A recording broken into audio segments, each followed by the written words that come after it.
Ladies and gentlemen, welcome back to Brands Hatch and welcome to another round of the Miata Trophy. My name is Zach Sweeney to talk you through all of the racing action, and this is a boy racer's dream championship. We've got a grid, an army of MX-5s taking to the field, and a very tightly packed championship to go with it. This is going to be one to watch over the weekend. We've got two races from these guys today, and the first one of which is about to happen right now. As you can see, they're all gridded up, ready to go for their formation lap, and then we'll run you through the full grid as soon as we can. But we've got, as you can see, a swarm of MX-5s. They get underway, a couple of slides as well, burnouts to get some temperature into those rear tyres. Familiar faces as well from those that follow the MSVR championships over the course of 2024 and of course 2025, years gone by as well. So some familiar names in the paddock, and some very, very good racing as well indeed to go with it. We'll get the grid up of course as soon as it's ready to go. Hope everyone is enjoying the coverage thus far as we explore the next race of the day here at Brands Hatch. Let's run you through the grid then for the next race of the day. It's going to be Cossins that takes pole position ahead of Declan Lee in second place in the championship as well. Oliver Allwood from Paul O'Neill, the second row of the field. Behind that, you've got Colin Bysouth in the Triple Eight alongside the Double Eight of Roan Lundy in sixth place. Behind that, you've got Drew Fletcher ahead of Jack Brewer for row number 4.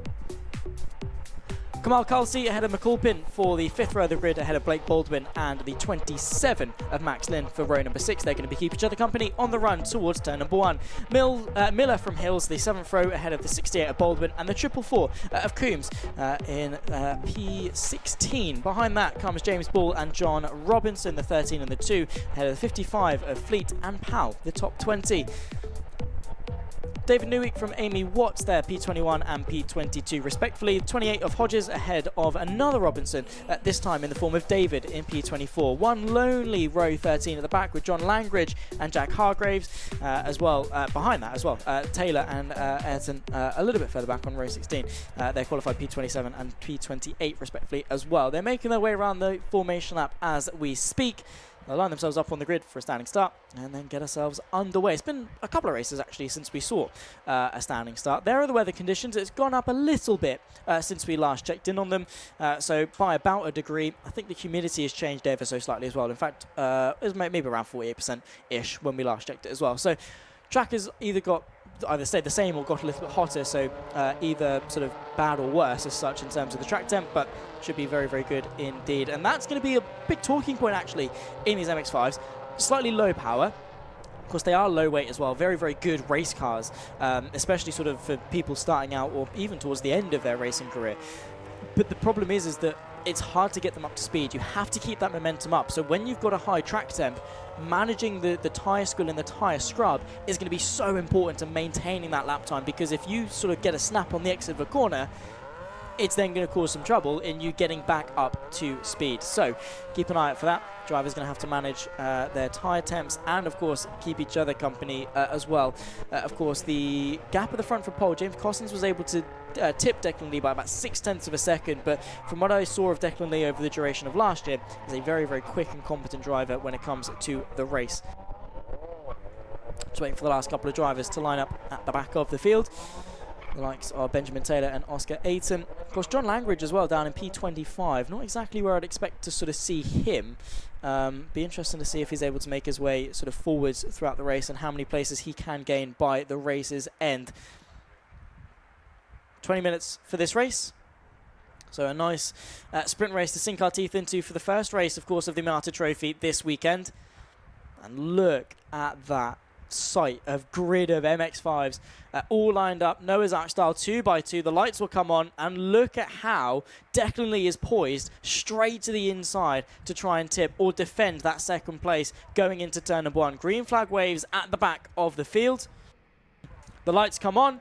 It's James Cossins on pole, Declan Lee alongside. We go racing here at Brands Hatch, and a good launch there from the 3rd row. Actually, a car jumping up over the grass as well as we approach Paddock Hill Bend for the first line. Cossins is able to hold the lead from Declan Lee, who looks to tuck in behind, side by side in the background as well, as they find their way through and just try and funnel their way in towards Druids Bend. It's going to be a very big pinch point as they all funnel together towards the apex. Bit of a lock up on the inside there as well from a couple of cars as they work their way through side by side. Few cars opting for the outside, few cars opting for the inside. Both work and all getting their elbows out, not being scared to make some moves, but Cossin's able to retain that pole position from the start of the race, and so far actually so clean, considering we had 27 cars take to the field. Declan Lee, though, in hot pursuit of the pole sitter, and also arguably his championship rival. They're both 1 point separating them in the championship thus far. Granted, we've only 2 rounds in, but that point is going to be meaningful towards the end of the season. Aiden Hills is the championship leader as well.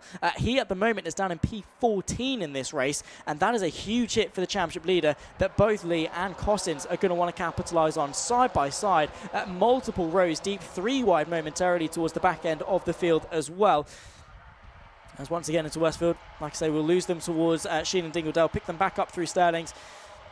Let's see if there are any major conundrums on the opening lap, which so far actually, again, touch wood, these guys have been very, very, very clean, and it's been very good to see. The 63 of Allwood is just behind Lee as well, so the top 3 have stayed as they are.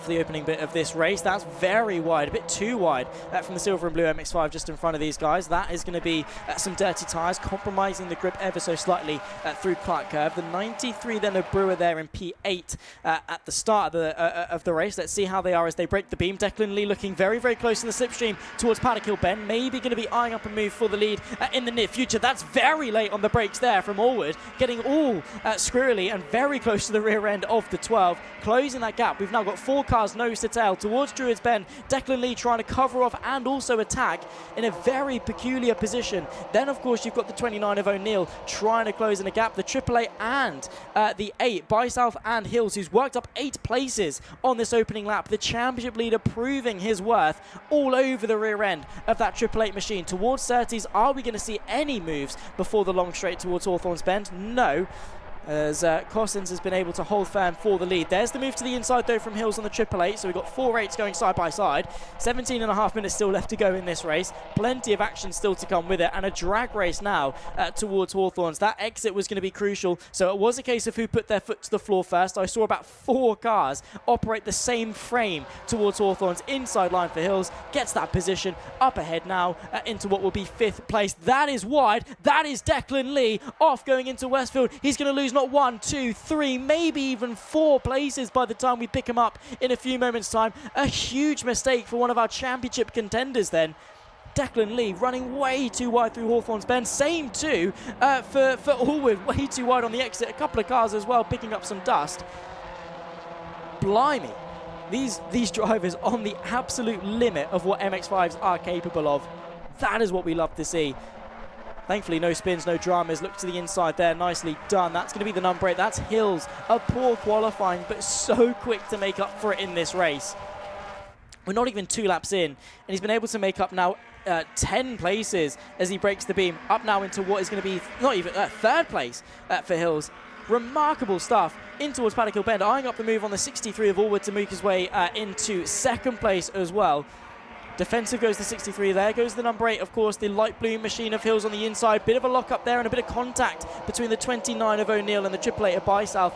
And that is wide as well going into Druid. So a couple of mistakes, of course. Very clearly no ABS for these MX-5s. So I've got to be quite careful as to not lock up the fronts. Put a bit too much braking force in them. The number 12 of Declan Lee was in 2nd, now 7th place. Of course, thankfully, with obviously the low-powered MX-5s, they're in a slipstream train, and they're on the full throttle for quite a big part of this lap. Declan Lee once again bouncing over the gravel on the exit of Surtees. That's going to put him on the back foot, and I think that's going to be Lundy in the 888. That's going to look to get past him. Look at that, 5 cars. Nose to tail. Declan Lee assuming the inside line going into Hawthorns Bend, but really doesn't want to be looking in his mirrors so much so as he wants to be going forwards. Off once again through Hawthorns. That's going to lose him another place and hamper his momentum. Talking, obviously, on the formation lap about momentum being so crucial in these MX-5s. That doesn't just extend to the tyres and the low power. That extends to you mentally as a driver, trying to find a rhythm in this race, trying to work forward, your confidence as well. I mean, right now, Aiden Hills is going to be loving life in that number 8. He knows he is the top dog. He knows he's in P2. He knows he's just gained countless places in the opening moments of this race. He's going to be feeling good. He's going to be feeling in a groove, feeling happy, trying to chase after the race leader of James Cossins. Declan Lee, despite the fact that he might have the pace to compete, small mistakes here and there, losing another place, getting frustrated.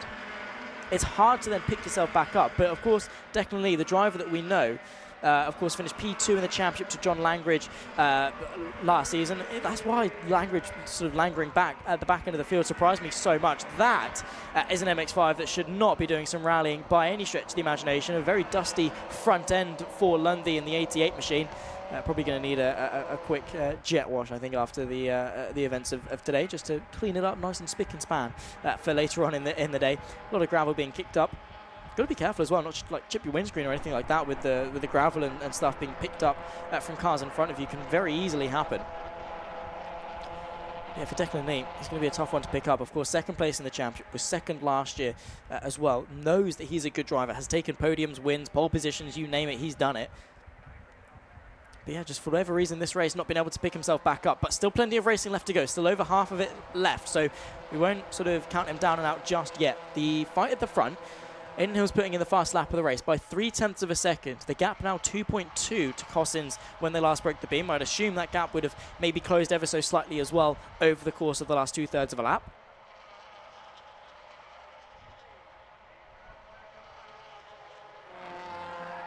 Even more dust being kicked up on the exit of Sheen and Dingledale. Oh, that's way too wide. I mean, fair enough, you can have a little bit, but my word, Lundy.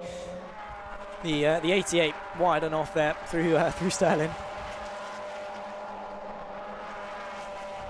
Now as we approach the half distance mark, we complete lap number 4. That is beached for the 444.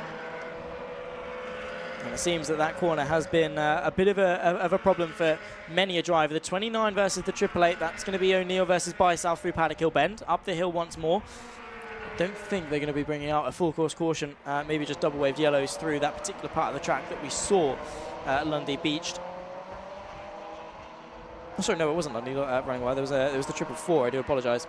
That was off to that particular part of the circuit. Maybe going again. Someone waving their hand up. Another car in the pit lane as well. Just gonna try and have a look as to who that is. We've got Aiton in the pit lane. Sorry, no, we've got Fletcher, Drew Fletcher in the pit lane. So that's presumably his race done. It was Coombs in the 444 as well that was beached and stuck at that particular part of the track. And you can see there, double waves yellows, hands out the window, sort of tell everyone behind to slow down. Don't want any further problems. But just reminding everyone, and good to see that drivers are able to cooperate in such a way. Of course, you sort of briefed on it from a very, very young age, whether you do it sort of through karting or when you come to your first race meet, you're told in the briefing, you know, you see a waved yellow flag, you slow down and you are prepared to stop should you need to. By no means any overtaking. You need to substantially show that you are showing a capacity to slow down, get out of the way and stop. And also that hand out the window, again, just as a warning to drivers in behind to tell you that that you're going to be going ever so slightly slower as well. 11 minutes left on the clock. So still a little bit of racing left to go. And it is still James Cossins that leads from Hills. They've bunched up at the front of the field. The 24 from the 8 and the 63 of Allwood.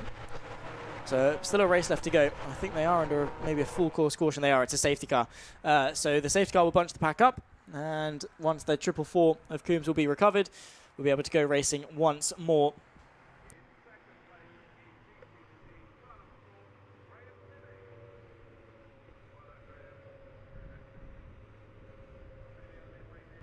Crucially, through all of that, Declan Lee was able to find his way back up a couple of places into 6th. And for him, I mean, we talk of Cossins and Hills who have driven fantastic races. A driver like Declan Lee, and he's not the only one, but he's the biggest example at the front of the field.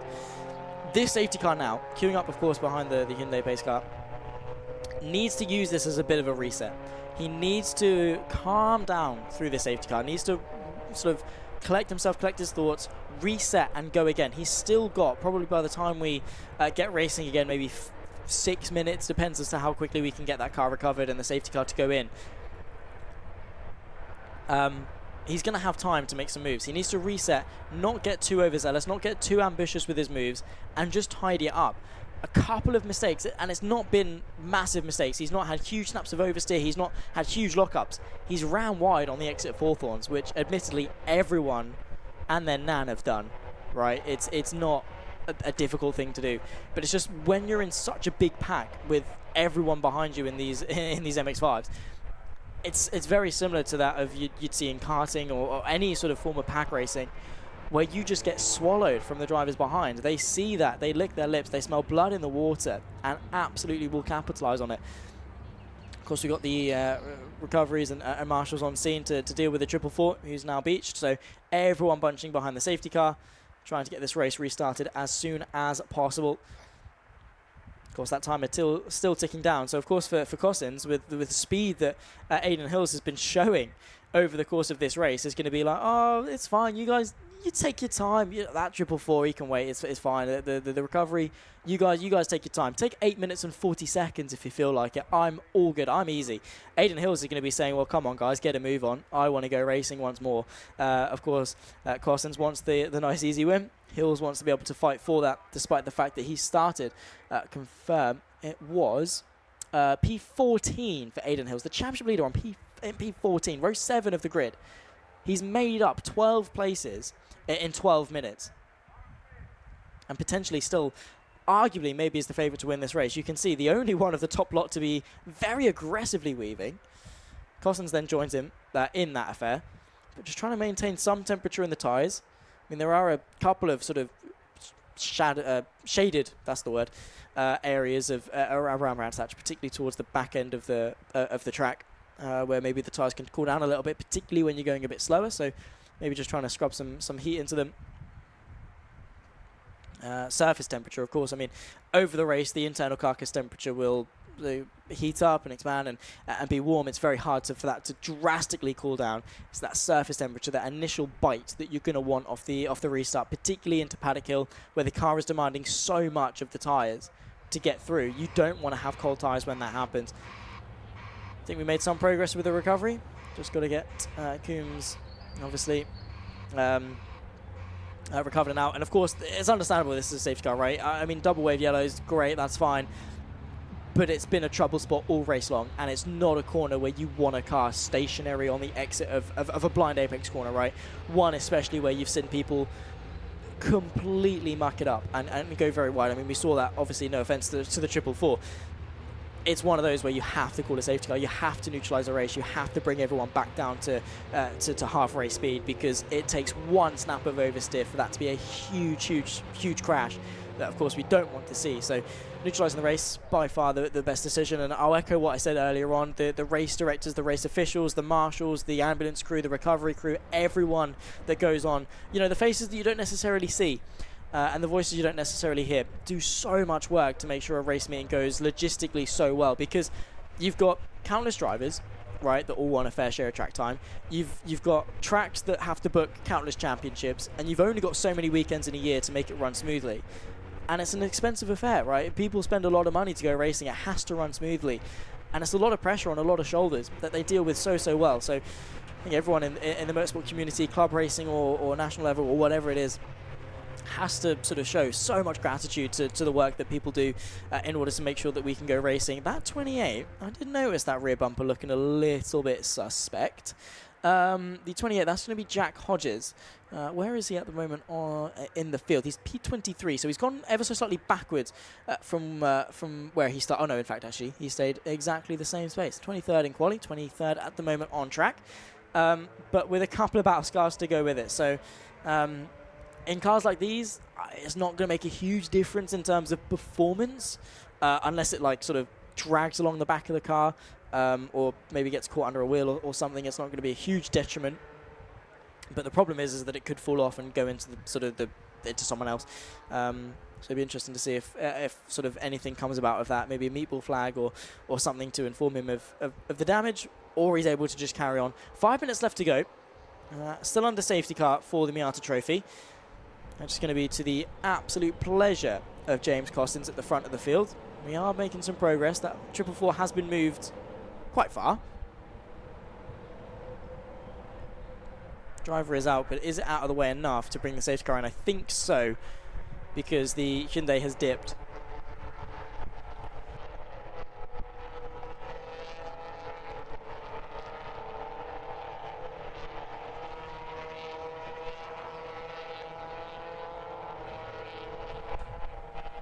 4.5 minutes then in this race.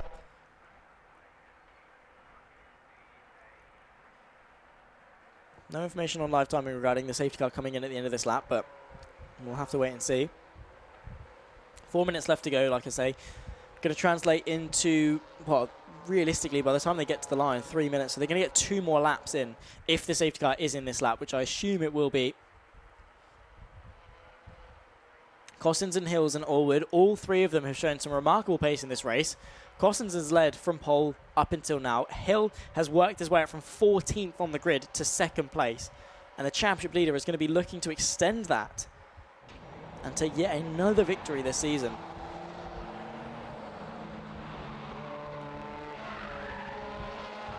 All comes down to this for the first race of the day for round number 3 of the Miata Trophy.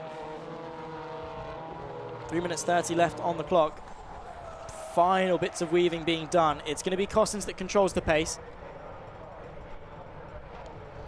Aidan Hill, championship leader, just in behind, looking to try and sort of get him to go for a move on, trying to draw alongside as well as they get themselves into formation. It's all down to Cossins when he wants to put his foot flat to the floor and send us back underway for the final 2 laps of racing here at Brands Hatch.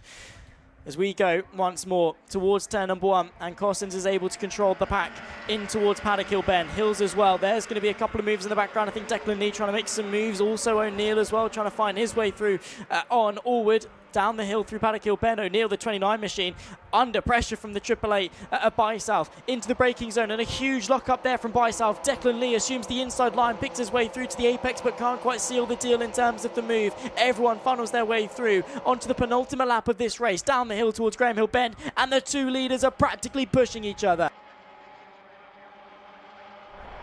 towards Surtees, having a good offensive is the 24 of Cossins. They're both in light blue machinery, but the 24 has got that white accent. That's our race leader, and our championship leader is the blue, the orange, and the black just in behind as well. Dust being kicked up in the background on the exit of Surtees as no one wants to give an inch. This is the time. This is crunch time to be making some moves into Hawthorne's Bend. Cossins covers it off, looking to go to the outside. Comes the championship leader of Aidan Hill, looking to dance the car to the outside. There's contact, and the 8 goes sideways through Hawthorne's Bend, able to keep it under wraps though. In towards Westfield Bend, another car's going off. The fight for the lead is alive. How is he going to be able to rejoin? So close to contact, even more so maybe with gold ties towards Hawthorne's, and that could have been gnarly.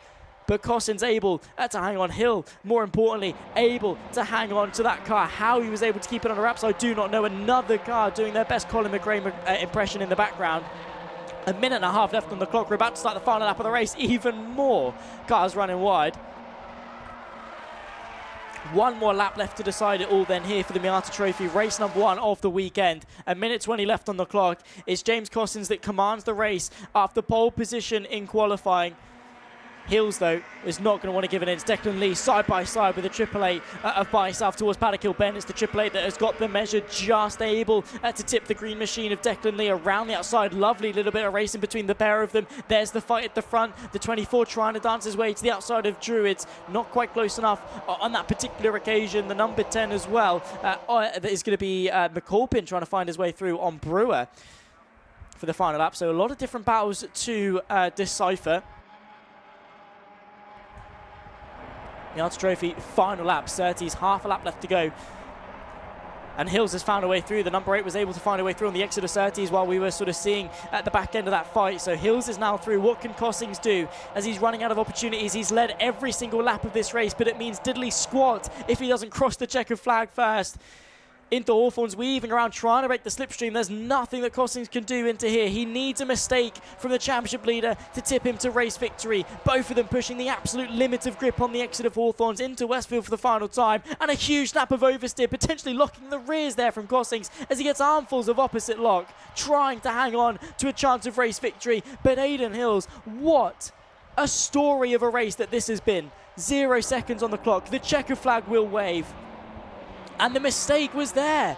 Cossins has now dropped back between multiple cars. He's fallen into the field. Will even finish on the podium after all of this. 20 minutes of racing, a safety car. It's all boiled down to this. Aidan Hills, disastrous in qualifying. B14 did not face him one bit. He has battled his way through this race valiantly. The championship leader proving his mettle. Victorious here at Brands Hatch. But who's going to get the fight for third? Just able to hang on was Costings. O'Neill brings it home in second as well. Allward from Bysouth and Lee, the top 6. And that was a race and a half, ladies and gentlemen. Incredible, incredible stuff.